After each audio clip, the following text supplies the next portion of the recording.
Hey, thanks for clicking on the video. This is Kaufman is Alive YouTube channel. I look at comic books new and old. Today I'm looking at an old comic book, Secret Wars #1. This is by Marvel Comics. Came out in May of 1984. So this was the first miniseries by Marvel that combined all the heroes together in a big team up.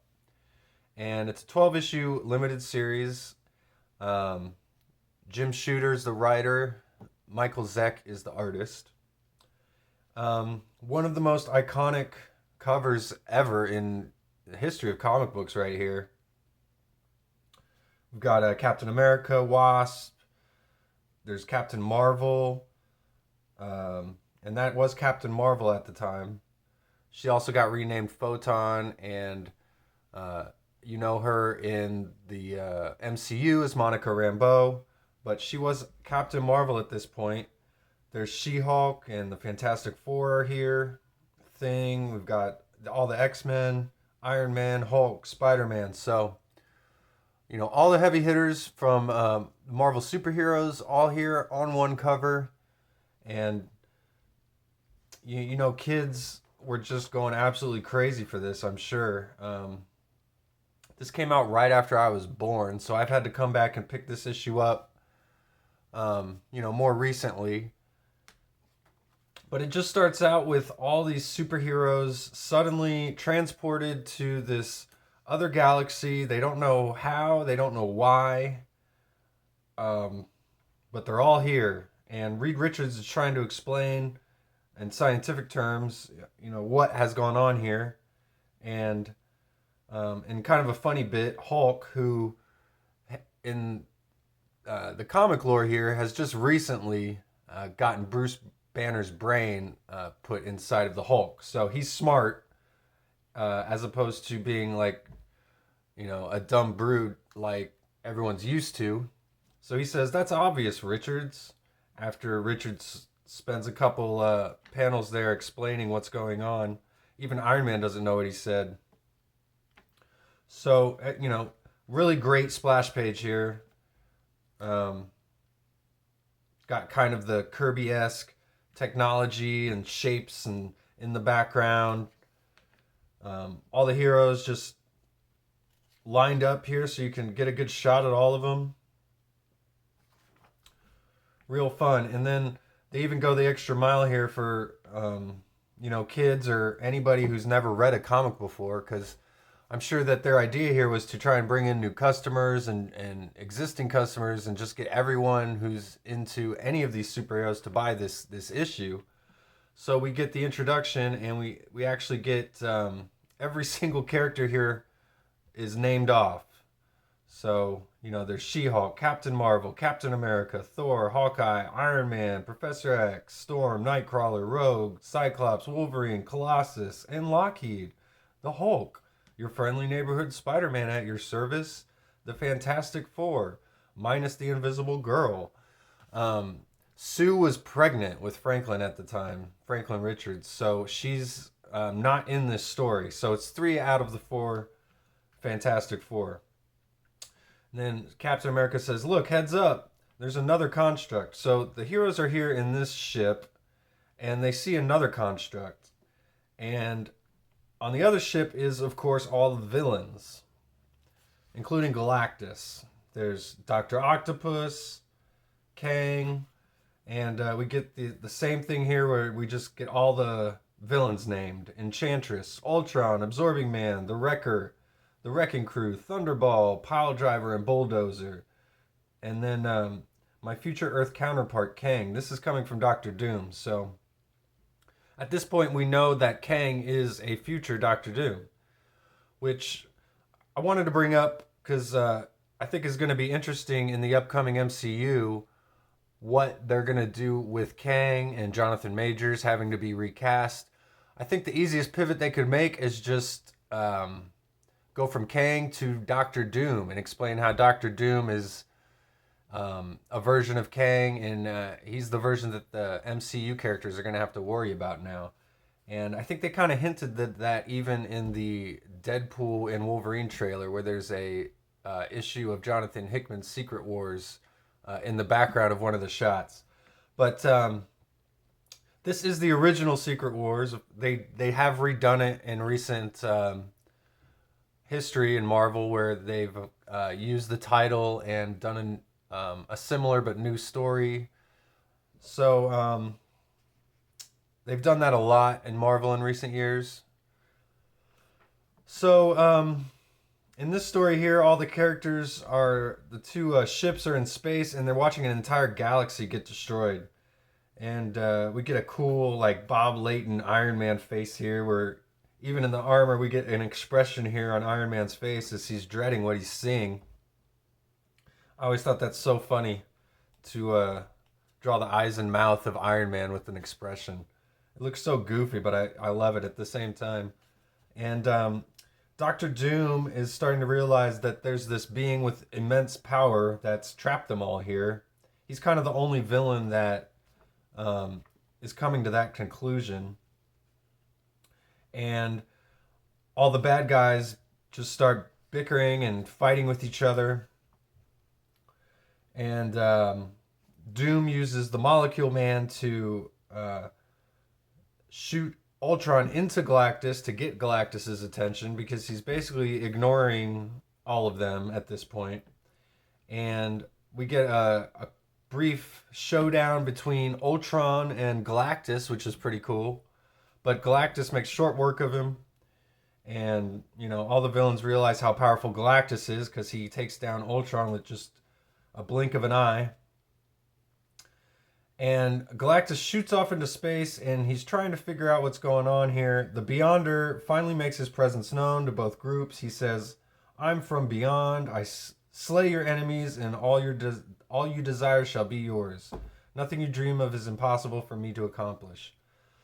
So the whole setup here is just this unknown character, the Beyonder, has trapped these two groups together, and they have to fight each other to the death, essentially, with the winner gaining the prize. Whatever that is. All your desires, essentially. So the Beyonder's light is so powerful, it actually is... The way the artists depict this here is that the Galactus's costume is white and blue because the light is just so bright, which... I had to read through this and try and figure out why is Galactus's costume suddenly being colored differently from one page to the next. But it's I had to guess that it's just because this light is so bright.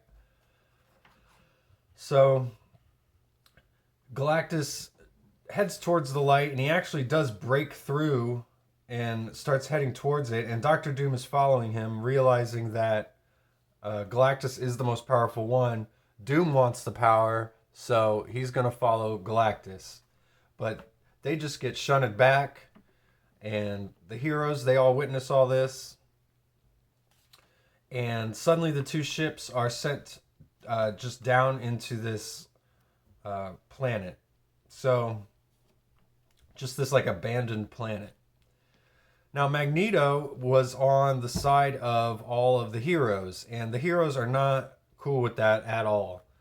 But the X-Men are sticking up for Magneto because in their mind he's one of them. He's a mutant and he's been put on their side, so they're willing to work with him. But Magneto is kind of funny, saying that it's kind of funny that they're all on his side because he doesn't think that they even deserve to be grouped with him. So this kind of gets the heroes to start bickering back and forth, and Magneto shoots them all off.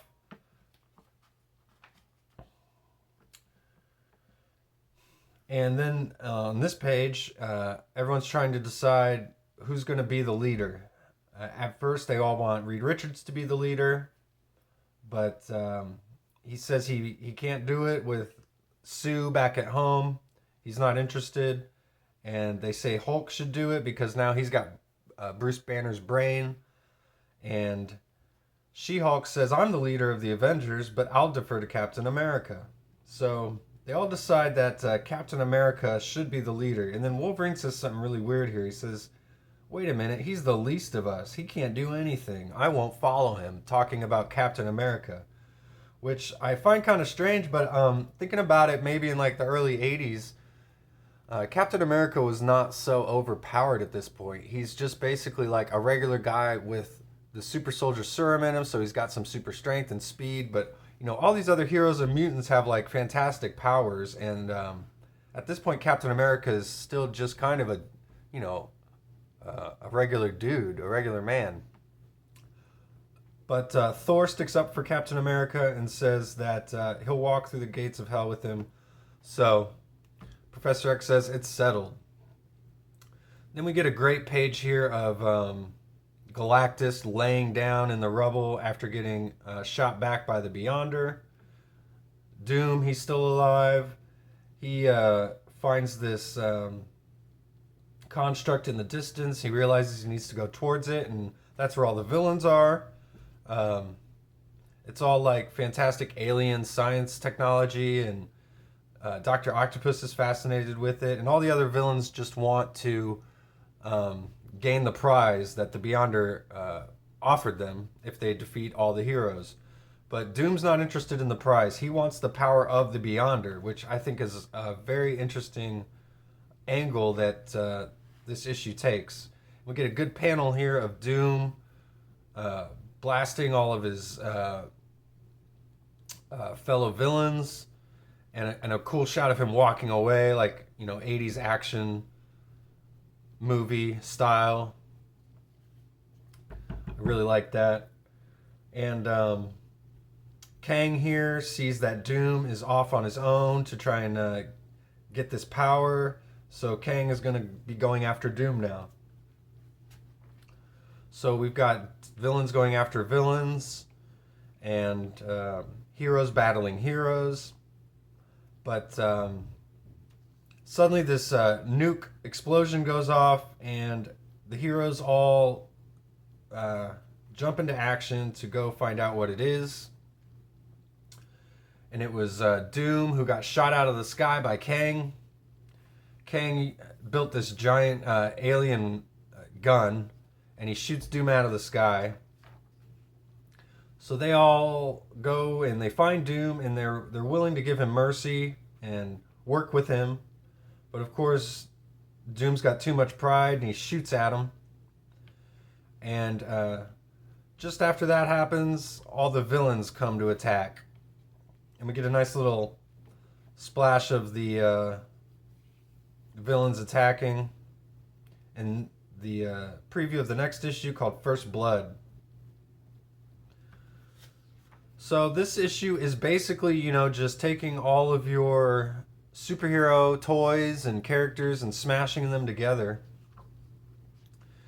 in one giant battle. But I do like the angle of, you know, some of the more intelligent and powerful villains not really caring about why they've been sent here or battling the heroes. They just want all that power that the Beyonder has, because everyone's realized that the Beyonder is this, you know,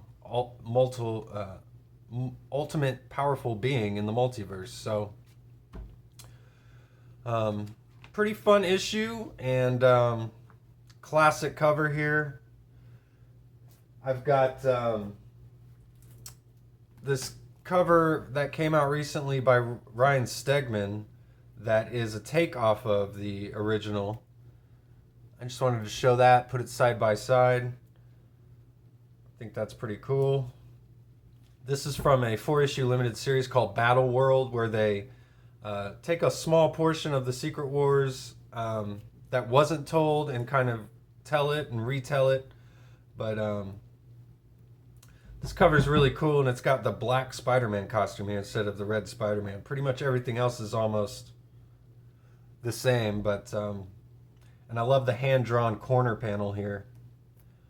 So that's it. Marvel Superhero Secret Wars #1. Let me know what you guys think, and if you haven't subscribed, please do that and leave a like. I'll see you guys on the next video.